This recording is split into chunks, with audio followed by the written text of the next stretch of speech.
at least 12 years of data saying the groundwater is flowing in that direction. It's never flowed in any other direction. This is just the regional geology. The area is in a fairly consistent geology. It's clayey soils, and that prevents or helps control the migration of chemicals back up from the groundwater. That's why I say that the vapor migration is controlled. Got a question. Yes, go ahead. Go back to that other map you had. Which, That, this one? no, that one. Now, can you point to me how many wells are from 410 to 1604 to Calaveras to Browning? Can you show me all the wells that are drilled there? Not on this one, but I could send you a map that shows You're it. gonna need to. Yes, but let me go to this next slide. So this is why I understand what you're asking. So if you look at where the black arrow is drawn, the blue zone that's hatched in is the aquifer from where you pull groundwater from. That aquifer at the black arrow is 1,000 feet below on the updrift side. If we get to the downdrift side, we're talking 1,200 to 1,400 feet of impermeable material. So the water wells that would be down gradient where you're talking about, the wells are actually deeper in depth, not shallower in depth. And so there's no way that the material is going to migrate through that material down into there. I also don't think we have wells to the south. There's within a 5-mile radius. Theirs is the only well in this area. Is that correct? I want to verify that before I say Well, there's private wells too. There are, and we have to send out. And they're not as Well, deep they're, as you're saying it only goes down to 200 feet. These wells that are privately owned are probably only 100 foot or so. And water goes in them because it recharges the aquifer. so we have to notify everybody within 5 miles of the site that has a water well, private or public, that has a water well within 5 miles. And so they've been notified. We also have to go through those records and verify that those wells are not in communication with the plume. So if there's a water well within a half-mile radius of the plume, we have to go and demonstrate to the TCEQ that there is no possibility of communication between that well and the plume that's out there. There are no, so if we go back to this one, so that plume is actually shrinking in size, it's not growing. There are no water wells within a half-mile radius of that are less than 100 feet deep. Within a 5-mile radius of that circle, I have to send out notification letters and tell people that this plume is there. So everybody's put on notice. This is what I was telling you last time. This is the beauty of this program. Because as you know, there are 2 terminal facilities next to this that have contamination associated with them. And that's not public information. This is public information. I've got to tell everybody that has a water well out there that this is there. This is all about telling the public, allowing the public to know what's going on. Did you tell these people right here in the corner? They have a well right here in that corner.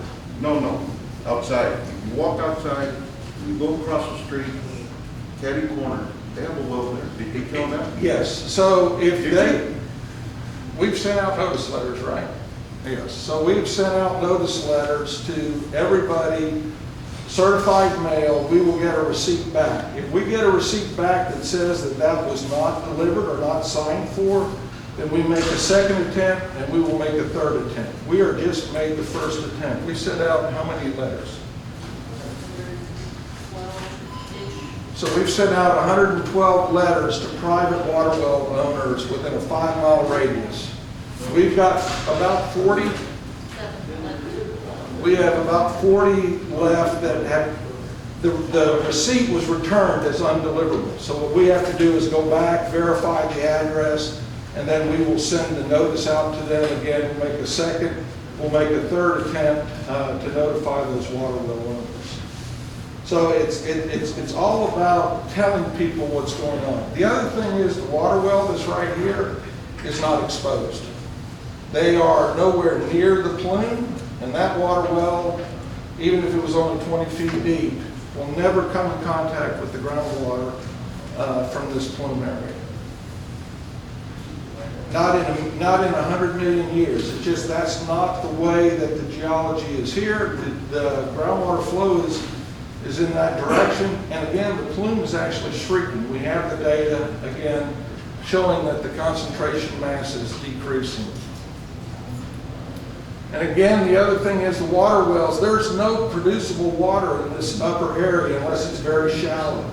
And again, our plume is well defined. We have to go out and verify there's no water wells within the plume area, and we've done that. So to look at the city of Kirby well that's cross gradient to the plume, not down gradient, and we can see that there's several feet in here, almost 1,000 feet of impermeable material that's between the plume and where you get the groundwater from, the Edwards Aquifer. And so this material, the shale and the Taylor marl and chalk, do not allow vertical migration. It's basically just like the material here on your floor. You pour water on it, it's not going to seep through it. It's just going to sit there. So this water sits on the top. The water in that zone does not produce a sufficient quantity of water to really even be used for drinking water. I know that you have concerns, and I know those concerns are based on wanting to protect the public. Those are real concerns, and I applaud you for doing that and wanting to challenge this. We are protecting the public. By putting the municipal setting designation on, we prevent the one last exposure pathway that's out there, and that's the use of that water as potable drinking water. If we eliminate that exposure pathway, then we cut off the exposure to the people to these chemicals. Nobody is currently using that water to drink. And I liken this to you. Every one of us has a vehicle, right? And on the vehicle we have what, a 25 gallon or 20 gallon or 15 gallon gas tank. What's in that gas tank? Gasoline. We drive around this with us all the time. The chemicals in our gas tank are the same types of things that we're talking about here. But because they're in that tank, we're not exposed to them. And that's the same thing here. These chemicals are in groundwater, 20 feet below, 25 feet below the ground surface. We're not exposed to them. And if we prohibit people from being exposed to them by putting this ordinance in place, then we eliminate the potential for the exposure. There's no other way that someone can become exposed unless they're drinking the water. And that's what the purpose of this is. Thank you. Just out of curiosity, what's the difference in the elevation of Kirby and this position here that we're talking about? Are we higher? Yes. So you're rising slightly in elevation. In fact, I'll take it back to here.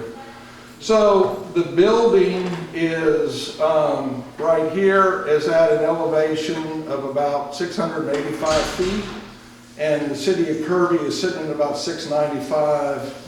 I think somewhere around 695. I did look that up. You're sitting about 695 on the western end of the city. I don't know what happens after that. So the migration of the water at 20 feet then would be to the west? No, it's actually to the east. Really? So here is the groundwater migration. You can see the arrow on that drawing up there. Okay. So that's the direction of groundwater flow. The purple line around it is how far the plume is. And again, over the last 5 years, that plume is shrinking because we're actually injecting a bunch of chemicals in the ground to treat those chemicals that are there. So now the plume is actually smaller than it was 5 years ago. Okay, so what you're telling me though, that the impervious type of materials, the shale and all that, when it comes in contact with that, then it's going to break and go to the south. No, the flow, well, I don't know what happens over in the city of Kirby, so I don't want to talk about it. Okay. All I can tell you is where I have wells, and I have wells that surround this plume. It's not just like, so I know that the plume is not even getting to the city of Kirby. I know that because I've been monitoring it for 12 years. And one other thing that You still say there's part of that that's under remediation, that's part of the property? Yes. So you're not gonna build over that until that's 100% remediated? Well, could there be a building go on top of that? I don't want to say there can't be, because yes, there are buildings that go on top of contaminated soil all the time. I mean, we have gas stations and dry cleaning shopping centers and stuff. But right now, there's no intention. The people that want to buy this property, that are building the buildings there, will not touch the area where the remediation is until we're completed that and the state says it's closed.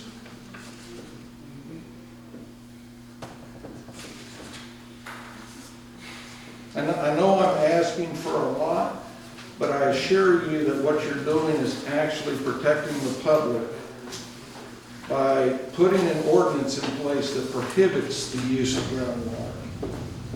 And most of our, It prohibits the use of groundwater within this area. What happens if it gets further south? well, first of all, we have to demonstrate, first of all, that it's shrinking or not going That anywhere. wasn't the question. What happens when the water goes further south? The water that's going south is not contaminated. Now, okay, well, first of all, let me clarify. It's not contaminated from this site. There are other facilities around here. We know that we've identified at least one other groundwater plume that's not associated with this in the area. And we've also know that the old Texaco refinery there that has a groundwater plume.